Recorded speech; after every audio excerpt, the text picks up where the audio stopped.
अंबरनाथ शहरात विकास आराखड्यानुसार प्रस्तावित एका रस्त्याच्या काँक्रिटीकरणाचं पालिकेने घाईघाईत काम सुरू केलंय. पण या रस्त्यात बाधित होणाऱ्या घरांवर कारवाई झाली नसल्याने रस्ता अर्धवट राहण्याची शक्यता असून तसं झालं तर 3 कोटी रुपयांचा निव्वळ चुराडा होणार आहे. अंबरनाथ पूर्वेच्या छत्रपती शिवाजी महाराज चौकातून न्यू बॉम्बे हॉटेल, शगुन हॉटेल मार्गे जाणारा रस्ता विकास आराखड्यानुसार पुढे सरळ जाऊन मारुती मंदिराजवळ बी केबिन रोडला येऊन मिळतो.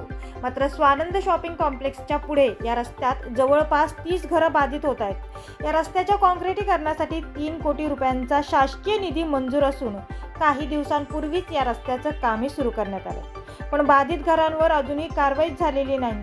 हा रस्ता पुढे जाऊन मुख्य रस्त्याला मिळत नसल्याने फेरीवाले, पार्किंग यांनी सदैव व्यापलेला असतो. आता ही जर पुढची जागा मोकळी न करता आहे तितक्याच रस्त्याचं काँक्रिटीकरण केलं तर पुन्हा एकदा हा 3 कोटी रुपयांचा रस्ता फेरीवाले आणि पार्किंगसाठी आंदण दिल्यासारखंच होणार आहे. त्यामुळे पालिकेकडून 3 कोटी रुपयांचा निव्वळ चुराडा केला जात असल्याची चर्चा आहे.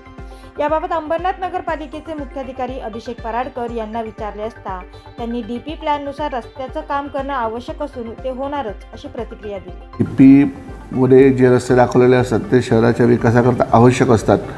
तर डीपीमधला तो रस्ता आहे, त्यामुळे तो शहराच्या वाहतूक कोंडी सुटण्यासाठी व नागरिकांच्या सुलभ दळणवळणासाठी तो अत्यंत आवश्यक आहे. त्याच्यामध्ये जी काही घरं येत असतील त्याच्यावरती MRTP प्रमाणे नियमोचित कार्यवाही करण्यात येईल आणि तो रस्ता नागरिकांसाठी उपलब्ध करून देण्यात येईल.